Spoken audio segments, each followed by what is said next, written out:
Pozdravljeni, dragi prijatelji, danes nadaljujemo z motom Storite nekaj. Vse, o čemer govorimo tukaj, se lahko v bistvu uporabite na vseh področjih vašega življenja, ne glede na to, ali želite izgubiti težo, ali osvojiti olimpijado, ali zgraditi posel. Pomembno je le, da smo motivirani. Motivacija, motivacija, motivacija. Ugotovili smo, da veliko ljudi porabi veliko časa, da se spominjajo in ukvarja s tem, kaj ni delovalo, kaj je bilo težko, kar niso bile lahke okoliščine.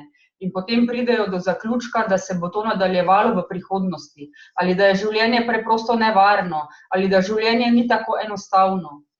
Naše življenje je to, o čemer razmišljamo, kar si predstavljamo. Dragi prijatelji, eno največjih dejstev na svetu je, da vsi mi ne bomo mogli, tudi če smo še pametnejši, čeprav smo še uspešnejši, ali pa če bomo zaslužili še veliko več denarja. Nihče od nas nikoli ne bo mogel spremeniti preteklosti. Ali pa samo na njo vplivati, ker preteklost je mimo, ja? In naše življenje je sedanjost in prihodnost. In na to se moramo osredotočiti. Naše življenje je večinoma tisto, kar ustvarjamo, kaj mislimo o življenju. Razmišljati moramo o prihodnosti, o prihodnjih letih. Razmisliti moramo o tem, kaj bomo storili. Nekaj moramo storiti, ker drugače bomo popustili. Ja?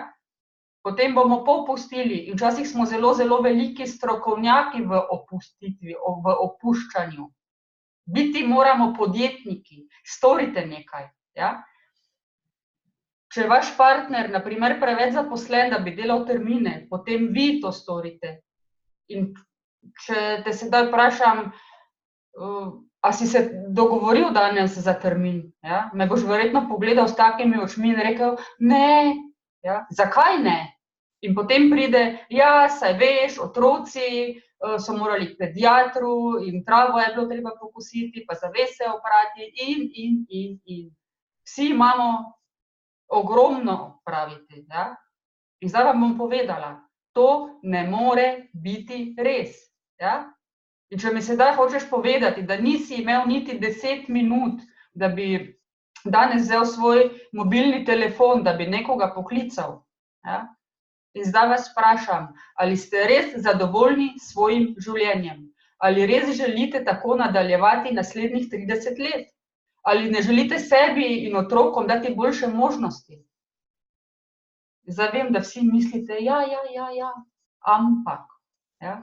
Potem naredite nekaj za Božjo voljo, operite zavese drugo leto in pokličite ljudi, storite nekaj, dragi prijatelji.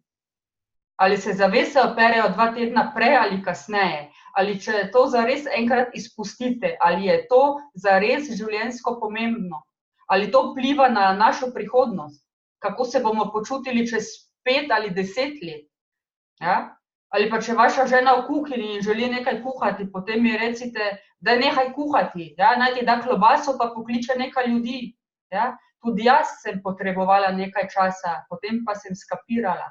In nato so bile srajce samo še malo tu, pa tu zlikane. In spodnje hlače sploh niso bile več likane. In zaves tako ali tako že dolgo nimam. Ja? In sedaj moramo tako razmišljati. Če imajo zdaj moji sosedje veliko pomladansko čiščenje, imam jaz v moji dnevni sobi 3 termine dnevno. Dragi poslovni partnerji, jaz sem skapirala. Nekaj moramo storiti. Če želimo spremeniti naše življenje, potem moramo delati nove stvari. In moramo delati stvari, ki nas pripeljejo dalje.